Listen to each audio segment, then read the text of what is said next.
नमस्कार मित्रांनो, मी नितीन. आजच्या व्हिडिओमध्ये आपण political science and international relations या संबंधित आपण माहिती बघणार आहे. यामध्ये आपण MPSC आणि UPSC यासाठी जे मेन्स एक्झाम होते त्या मेन्समध्ये जो ऑप्शनल असतो, ऑप्शनलमध्ये PSIR हा जो political science and international relations हा जो सब्जेक्ट आहे हा 500 मार्काला असतो. म्हणजे याचे 2 पेपर होतात आणि प्रत्येक पेपर हा 250 मार्काचा असतो. म्हणजे एक पेपर 250 मार्कला आणि सेकंड पेपर 250 मार्कला, असे मिळून हे 500 मार्क्स होतात. तर हे आपल्या मेन्स परीक्षेमध्ये खूप महत्त्वाचा रोल प्ले करतात.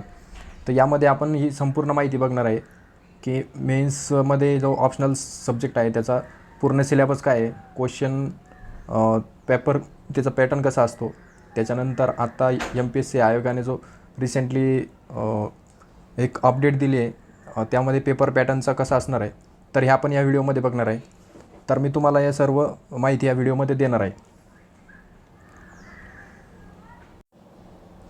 हे बघा, आयोगाने आपल्याला इथं वैकल्पिक विषयांची यादी दिली आहे. म्हणजेच ऑप्शनल सब्जेक्टचा जो ऑप्शनल सब्जेक्ट जो आपला असणार आहे त्याची आपल्याला इथं यादी दिलेली आहे आयोगाने. तर या यादीमध्ये आपण बघू शकतो की इथं पेपर क्रमांक 8 हा 250 मार्क्सला असणार आहे आणि पेपर क्रमांक 9 हा 250. म्हणजे हा काय ऑप्शनलचा हा पेपर 1 असणार आहे, पेपर 1, आणि हा पेपर 2 असेल. आणि हे दोन्ही मिळून हे 500 मार्क्सचे असतील. म्हणजे प्रत्येक सब्जेक्ट हा 500 मार्क्सला असणार आहे. म्हणजे त्याचा जर कृषी सब्जेक्ट असेल तर त्याचे 2 पेपर होतील, किंवा मग पशुसंवर्धन व पशुविज्ञान असेल तर त्याचे 2 पेपर होतील. असे हे वेगवेगळे विषय आपल्याला दिलेले आहेत. याच्यामध्ये बघू शकता तुम्ही अर्थशास्त्र आहे, भूगोल आहे, इतिहास आहे, व्यवस्थापन आहे, मराठी साहित्य आहे, गणित, अभियांत्रिकी, तत्त्वज्ञान पण आहे, फिलॉसॉफी ज्याला म्हणतो आपण. त्यानंतर हा 21 नंबरचा जो आपल्याला विषय दिलेला आहे हा राज्यशास्त्र व आंतरराष्ट्रीय संबंध या ठिकाणी आपण बघू शकतो. तर हा एक खूप पॉप्युलर सब्जेक्ट म्हणून ओळखला जातो आणि समजण्यास सोपा असतो. आणि एकदा का हा सब्जेक्ट समजला तर याचा खूप वेगवेगळ्या विषयामध्ये आपला रिलेवन्स असतो आणि याचं ॲप्लिकेशन आपल्याला करता येतं. म्हणजे उदाहरणार्थ जी एसचे पेपर असतात, याच्यामध्ये वनमध्ये खूप याचे खूप पॉईंट्स आहेत. त्यानंतर GS2 हा पूर्ण ओव्हरलॅप आहे. म्हणजे आपण जर ऑप्शनलचा जो पेपर 1 आहे याच्यामधला जो IGP पार्ट जर बघितला, इंडियन गव्हर्नमेंट अँड पॉलिटिक्स, तर हा पूर्णपणे हा GS2शी संबंधित आहे. तर इथं आपल्याला त्याचा रिलेवन्स दिसून येतो. त्यानंतर GS4 जो पेपर आहे ज्याला इथिक्स, इंटिग्रिटी आणि ॲप्टिट्यूड आपण म्हणतो, तर यामध्ये पण या राज्यशास्त्र आणि आंतरराष्ट्रीय संबंधामधल्या जास्त संकल्पना आहेत याचं खूप मोठ्या प्रमाणात याचं ॲप्लिकेशन आहे. परत याच्यामध्ये जे विचारवंत आहेत आपल्याला वेस्टर्न पॉलिटिकल थॉट आहे, WPT ज्याला म्हणतो आपण, वेस्टर्न पॉलिटिकल थॉट, आणि IPT म्हणजे इंडियन पॉलिटिकल थॉट. तर याचं ॲप्लिकेशन आपल्याला या इथिक्सच्या पेपरमध्ये करता येतं. आणि एक पेपर आहे आपल्याला असतो एसेचा. तर एसेमध्ये पण आपल्याला मोठ्या प्रमाणामध्ये इंटरनॅशनल रिलेशन्सवरती, IR वरती एसे येतात. किंवा मग आपल्याला या राज्यशास्त्रामधल्या बऱ्याचशा संकल्पना अशा आहेत की आपल्याला एकदा कळालं तर त्याचं वेगवेगळ्या प्रमाणामध्ये आपल्याला वेगवेगळ्या ठिकाणी आपल्याला त्याचं ॲप्लिकेशन करता येतं. तर आपण आता नेक्स्ट याच्यामध्ये आयोगाचा सिलेबस जो आहे तो आपण डायरेक्टली आयोगाने जसं दिलेलं आहे तसं आपण बघणार आहे.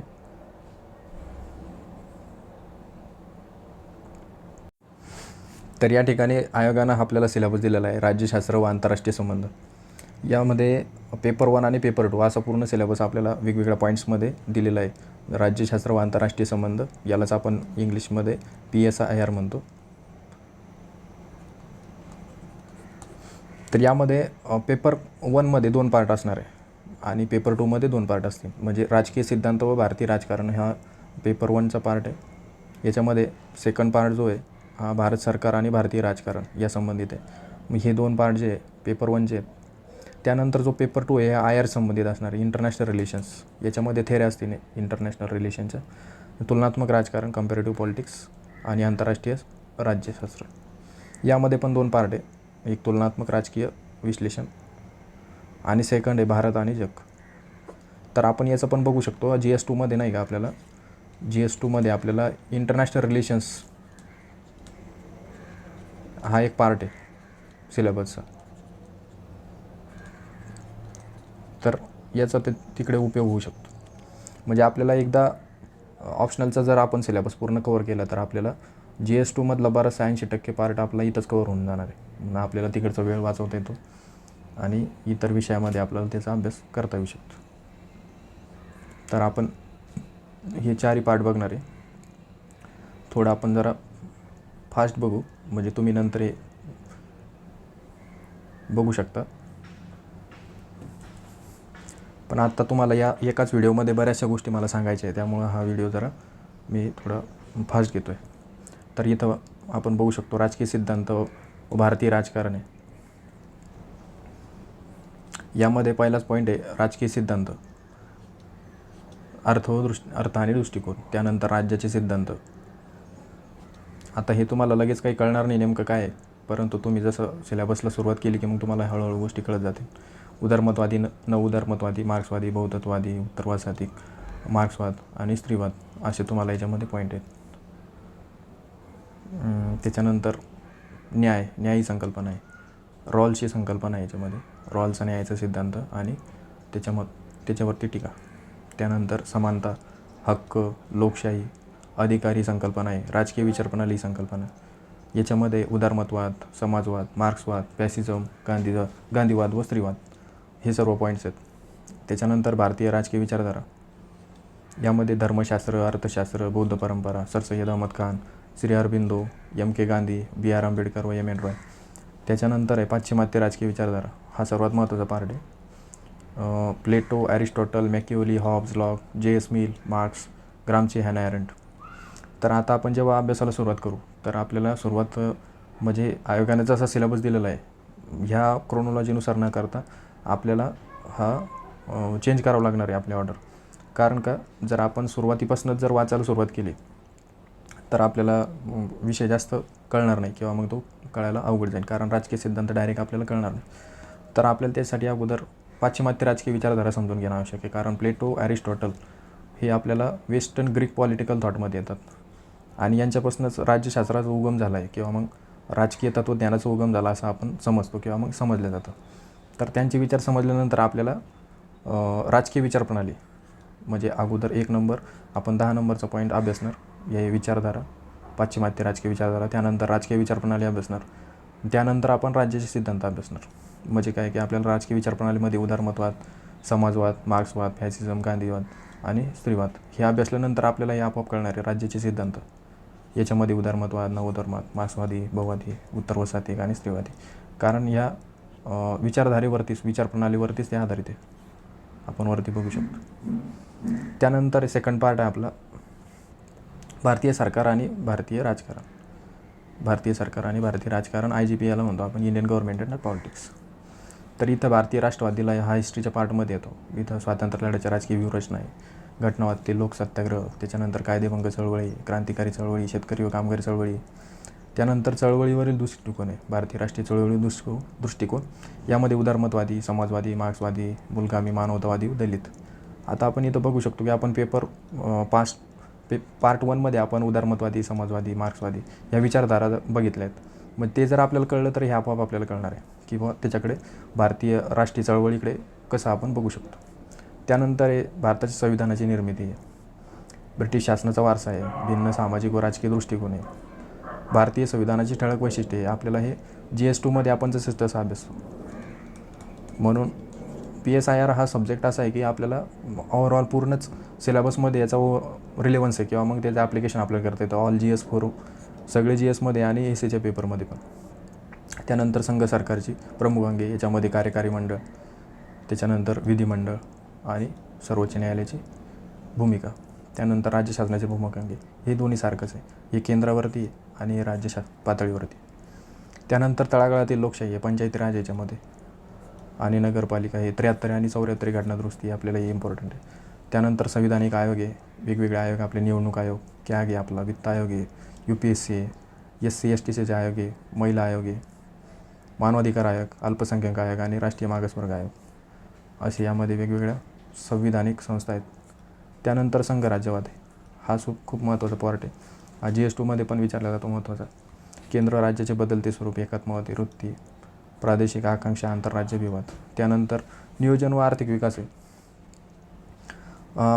नेहरूवादी व गांधीवादी दृष्टिकोन. स्वातंत्र्यानंतर भारताचा विकास कसा करायचा याविषयी हे दृष्टिकोन आहेत. याच्यामध्ये नियोजन व सार्वजनिक क्षेत्राची भूमिका, हरित क्रांती, जमीन सुधारणा, कृषक संबंध, उदारीकरण आणि आर्थिक सुधारणा. हा जो पार्ट आहे हा GS3मध्ये. GS3मध्ये जशाच्या तसा इम्पॉर्टंट आहे. म्हणजे तुम्हाला हा जर दृष्टिकोन कळाला तर तुम्ही GS3मध्ये पण याचा उपयोग करू शकता. त्यानंतर आहे भारतीय राजकारणातील जात, धर्म आणि वांशिकता. त्यानंतर पक्षप्रणाली, यानंतर सामाजिक चळवळ.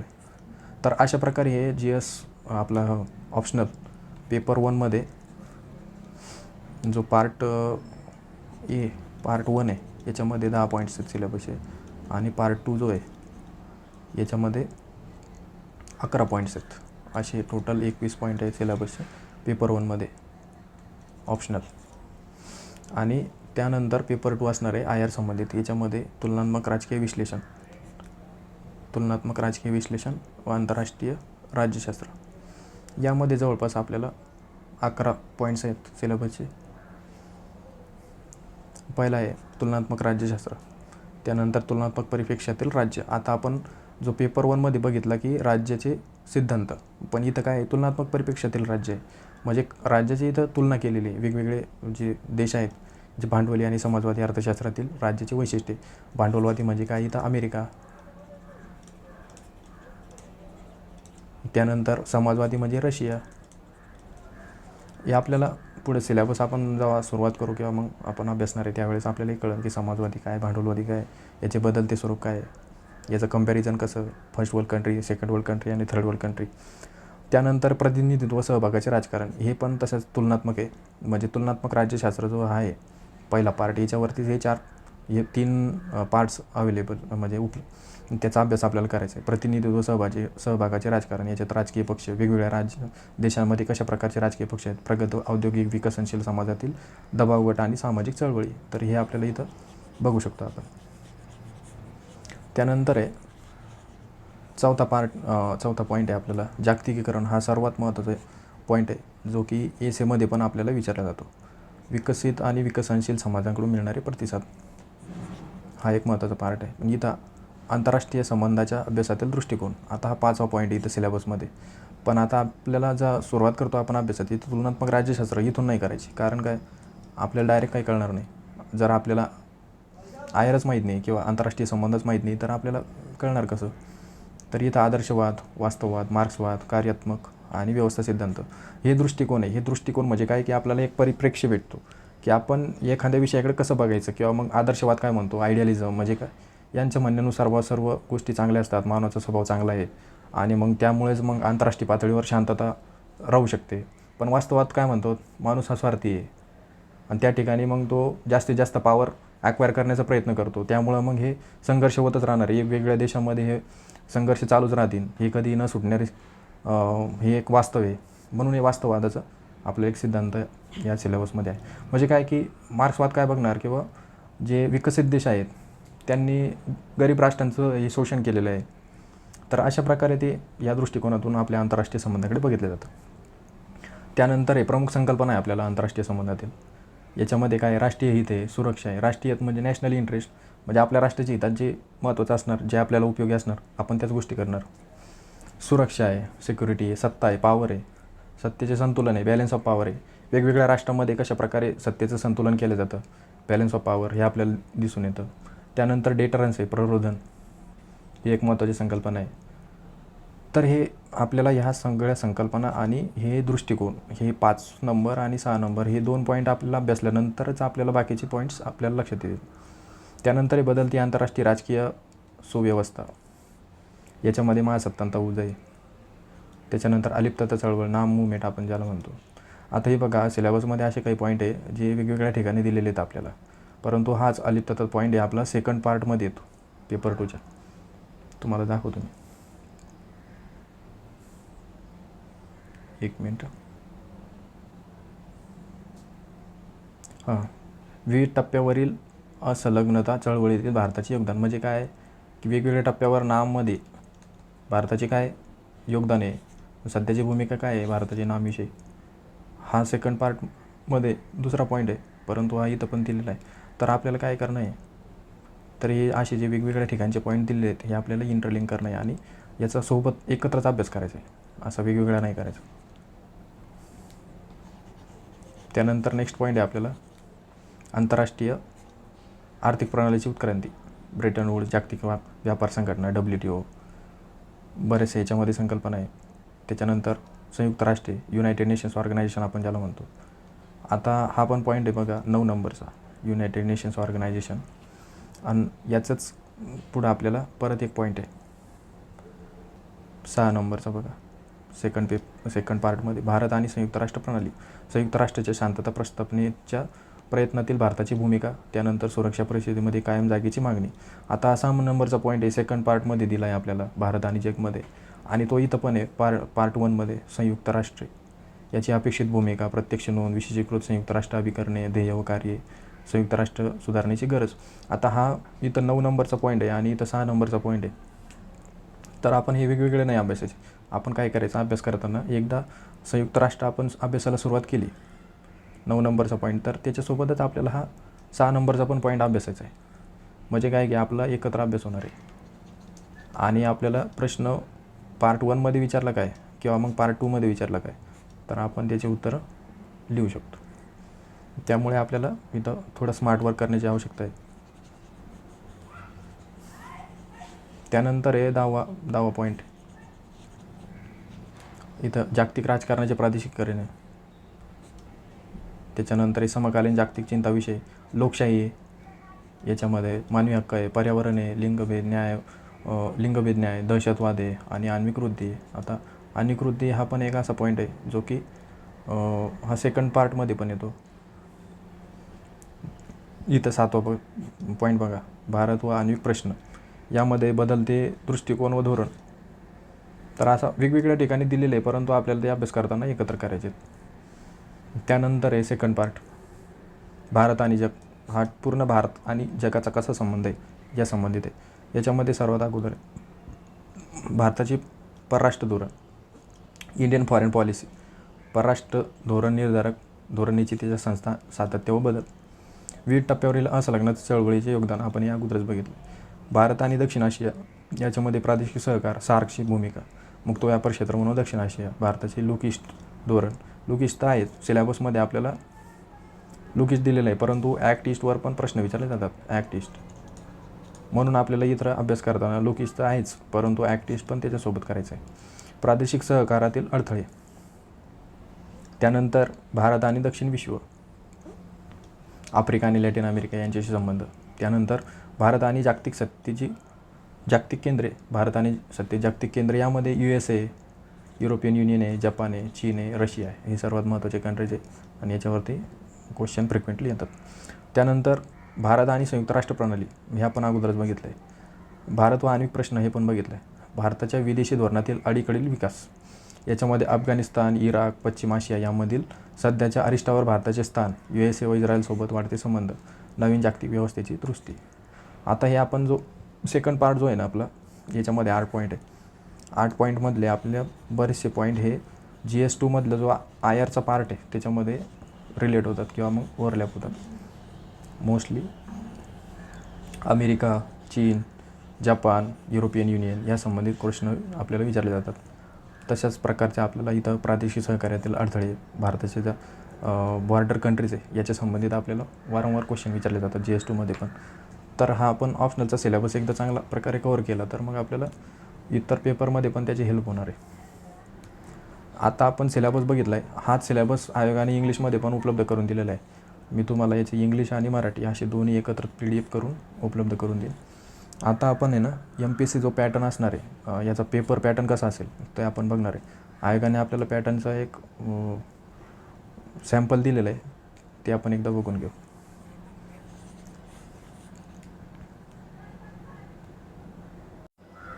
आत्ता आपण बघितलं की पेपर 1मध्ये जो आहे 21 पॉईंट आहेत आपल्याला, पण पेपर 2मध्ये आपल्याला 19 पॉईंट आहेत. पेपर 2मध्ये काय आहे,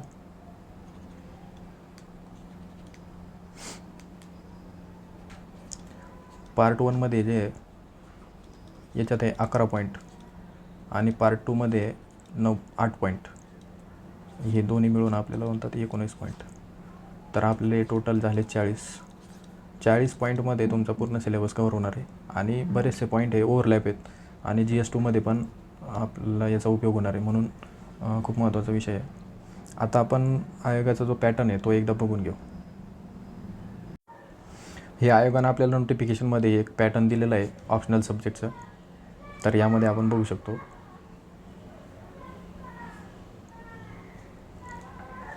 हे optional subject question paper structure काय असणार आहे.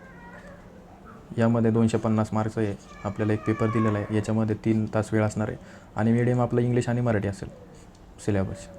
म्हणजे जसं सिलेबस आपल्याला प्रोव्हाइड केलेलं आहे तसंच. आणि याचा टाईप जो आहे, टाईप ऑफ पेपर हे कन्व्हेन्शनल आणि डिस्क्रिप्टिव्ह, म्हणजे आपल्याला लिहायचे आहेत उत्तर. Question papers specific instruction. आता याच्यामध्ये आपल्याला दिलेलं आहे सूचना काय की प्रश्नपत्रिकेत एकूण 8 प्रश्न असतील आणि 2 विभागात विभागलेले आहेत. त्यामध्ये 5 प्रश्न सोडवणे आवश्यक आहे. 5 म्हणजे एक प्रश्न असेल 50 मार्काला आणि 5 प्रश्न म्हणजे गुणिला 5, 50 गुणिला 5 म्हणजे 250 मार्क्स. असे हा आपल्याला एक पेपर असेल. प्रश्न क्रमांक 1 व प्रश्न क्रमांक 5 हे अनिवार्य आहेत, म्हणजे हे लिहायचेच आहे, कंपल्सरी आहे. आणि त्यानंतर जे उरलेले 3 प्रश्न आहे हे पण सोडवणे आवश्यक आहे. परंतु प्रत्येक विभागामध्ये किमान एक प्रश्न सोडवणे आवश्यक आहे. आता हे कसं आहे आपण बघू. इथं वेगवेगळ्या ऑप्शनल सिलेबसची ऑप्शनल सब्जेक्टची लिस्ट दिलेली आहेत. मग इथं आपला पॉलिटिकल सायन्स आणि इंटरनॅशनल रिलेशन्स हा एक सुद्धा सब्जेक्ट दिलेला आहे. आता याच्यामध्ये काय असणार आहे आपण बघून घेऊ.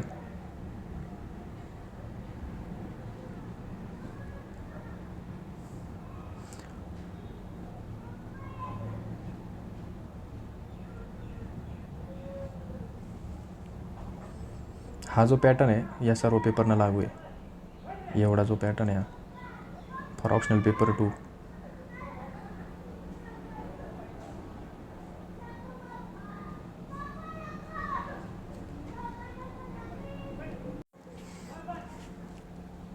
इथंच आपल्याला खाली पेपर 1साठी दिलेलं आहे. म्हणजे हे काय आहे, इथं जेवढे सब्जेक्ट दिले आहेत या सर्वांना हाच पॅटर्न लागू होईल.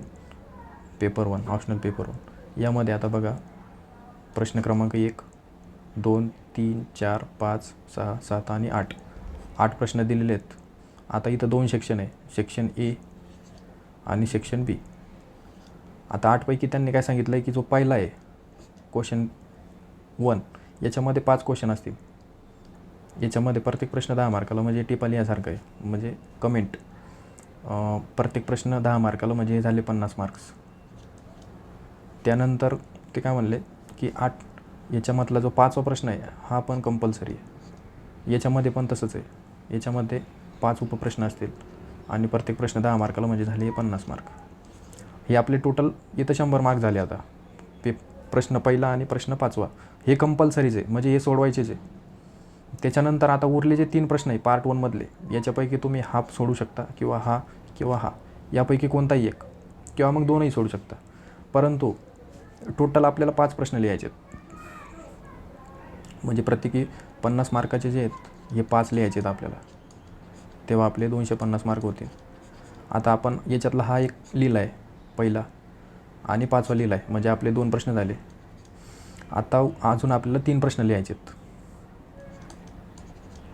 तर ते 3 प्रश्न आपण यातला 1 किंवा 2 किंवा यातला 1 किंवा 2 कोणताही प्रश्न निवडू शकतो. आता याच्यातले जर आपण 2 लिहिले, समजा पार्ट 1मध्ये आपण 2 लिहिले,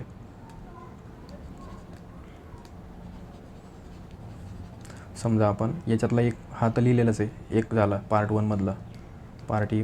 आता आपण याला असं बघू, एमध्ये समजा आपण 1 लिहिलेला आहे. आपण जर दुसरा प्रश्न लिहिला तर आपले झाले 2 प्रश्न. समजा तिसरा लिहिला तर झाले 3 प्रश्न.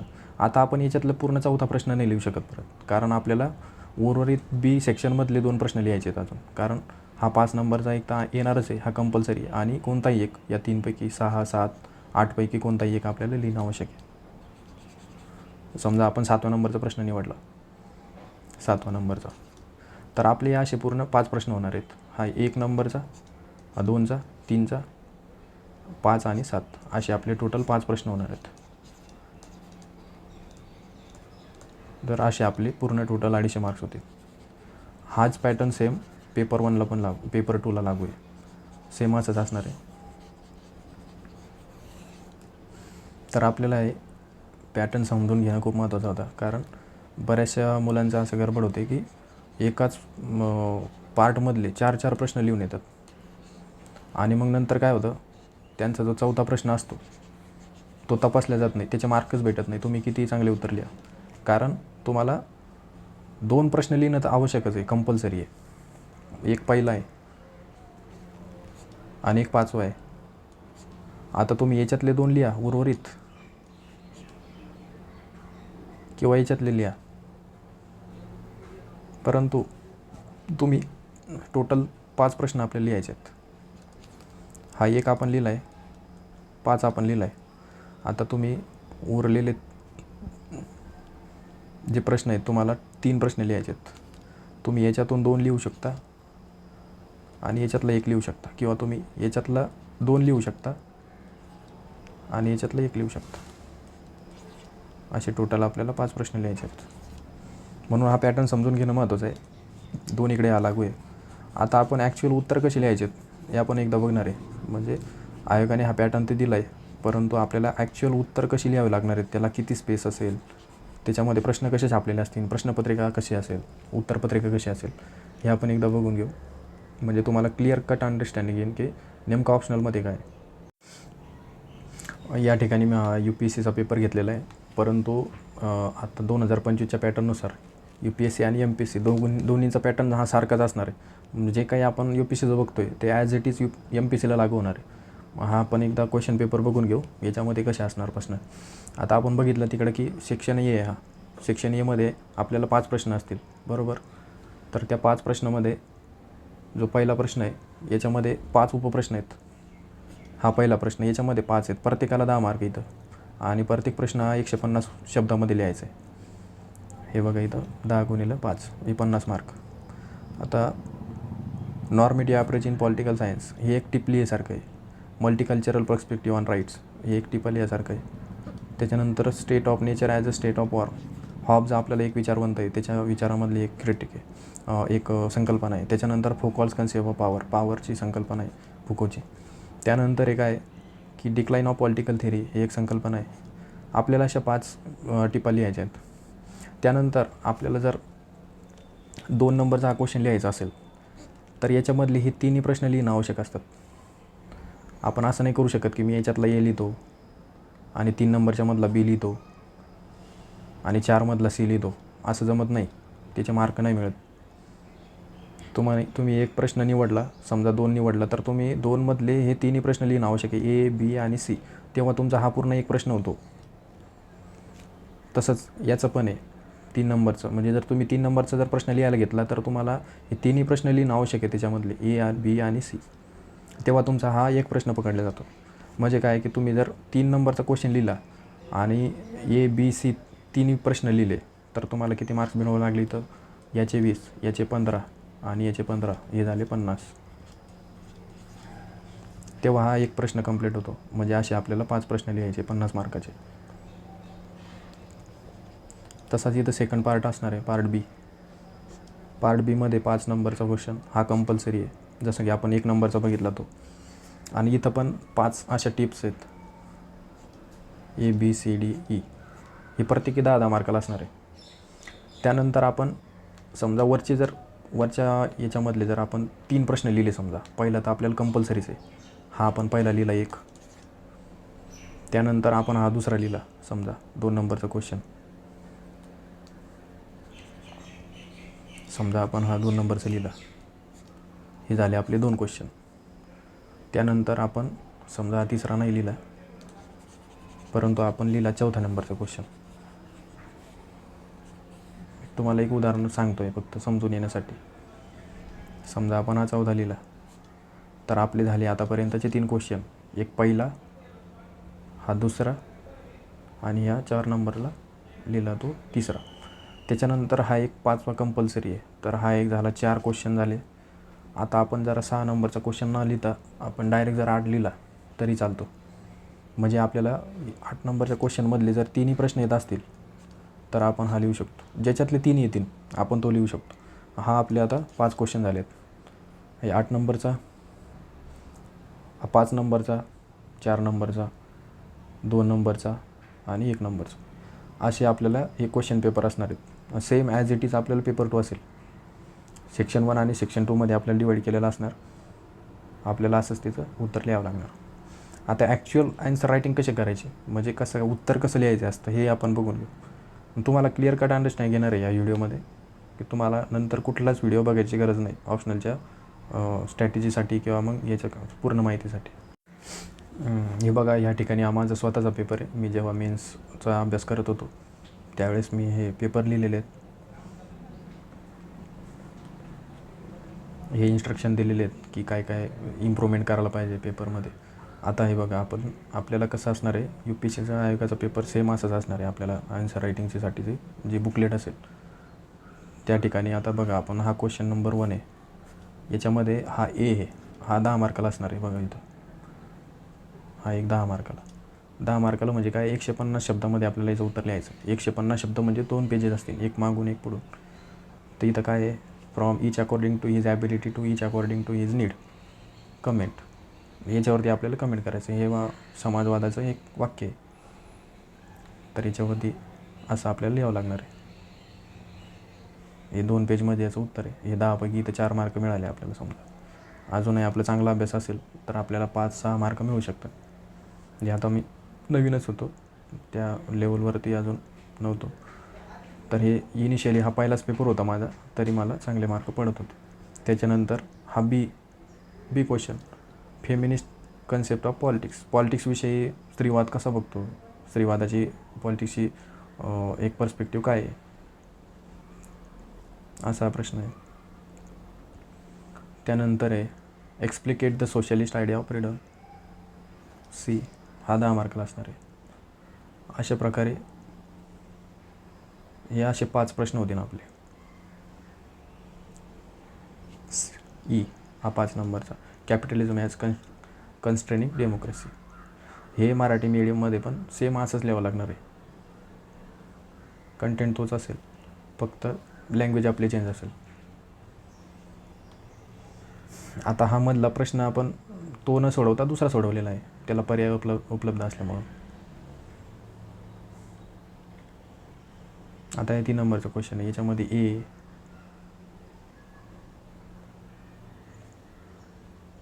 त्याच्यानंतर हा बी आहे आणि हा सी आहे. आता मी काय केलेलं, पहिला प्रश्न सोडवला, त्याच्यामधले 5 सोडवले आणि डायरेक्ट 4था प्रश्न सोडवला, कारण म्हणजे 4थ्यामधली ABC मला 3 येत होते या हिशोबाने. मग आता इथं बघू शकतो आपण की 4थ्यामधला ए जो प्रश्न आहे हा 20 मार्काला असतो. पहिला प्रश्न हा 20ला असतो एचा. Power produces reality, it produces domains of objects and rituals of truth. हे वाक्य, तर याच्याविषयी आपल्याला लिहायचं आहे. मिशेल फुकोचं हे वाक्य आहे. तर याच्यावरती आपल्याला होलिस्टिकली आपला जसा अभ्यास असेल त्या हिशोबानुसार लिहावं लागते. आता आपण बघू शकतो की हा जो 20 मार्काचा प्रश्न आहे, याला जागा किती दिलेली आहे. हा 1 पेज, हे 2 पेज, हे 3 पेज आणि 4 पेज. हे 4 पेजमध्ये आपल्याला याचं उत्तर लिहायचं आहे. आता इथं सरांनी कमेंट दिलेली आहे की याच्यामध्ये काय काय यायला पाहिजे होतं किंवा मग अजून काही इम्प्रूव्हमेंट व्हायला पाहिजे होती. त्याच्यानंतर हा बी प्रश्न आहे, 4थ्यामधलाच बी आहे, हा 15 मार्काचा आहे. तर 15 मार्काचा असल्यामुळं मग इथं आपल्याला याचं 3 पेजमध्ये उत्तर लिहावं लागणार. 1, हे 2 आणि हे 3. एक गुढेपाठ, म्हणजे आपला जसा अभ्यास वाढत जाईल तसं तसं आपण याच्यामध्ये इम्प्रूव्हमेंट करू शकतो. हा सी प्रश्न, हा पण 15 मार्काला आहे. आपला पहिला झाला 20चा, दुसरा 15चा आणि तिसरा 15चा. असे टोटल आपले 50 मार्क एका प्रश्नामध्ये होतात. अशा प्रकारे हे उत्तर लिहावं लागतं.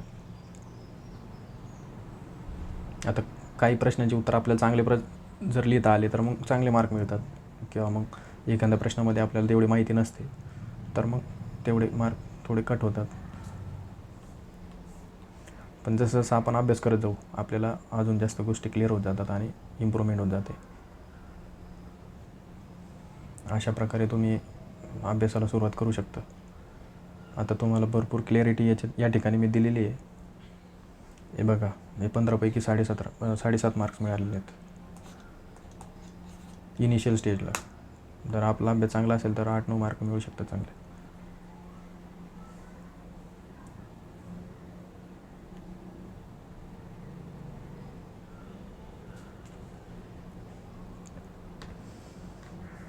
अशा प्रकारे तुम्ही बघू शकता. इथं आपण सगळं दाखवलेलं आहे आता.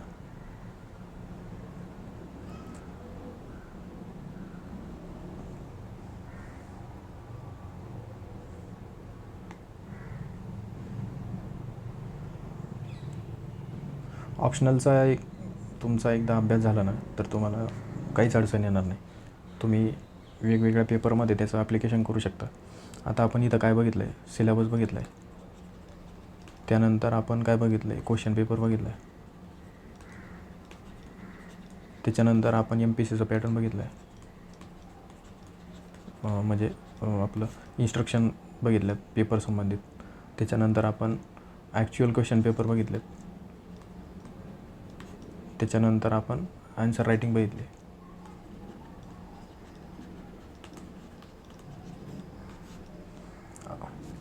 तर अशा प्रकारे आपण वेगवेगळ्या व्हिडिओमध्ये बरीचशी माहिती बघणार आहे. तुम्हाला ऑप्शनल विषय किंवा मग UPSCच्या प्रिपरेशन संबंधित किंवा आता जो MPSCचा 2025चा पॅटर्न लागू होणार आहे त्या संबंधित कुठलीही माहिती जर लागत असेल तर तुम्ही मला संपर्क करू शकता. तर आजच्या ठिकाणी आपण ह्या व्हिडिओमध्ये थांबू. आपण येणाऱ्या व्हिडिओमध्ये वेगवेगळी माहिती बघणार आहे ऑप्शनल विषयी, GS विषयी, SA विषयी. तुम्हाला जर व्हिडिओ आवडला असेल तर लाईक करा, कमेंट करा, सबस्क्राईब करा आणि आपल्या मित्रांना पण शेअर करा. तर या ठिकाणी आपण थांबू. All the best.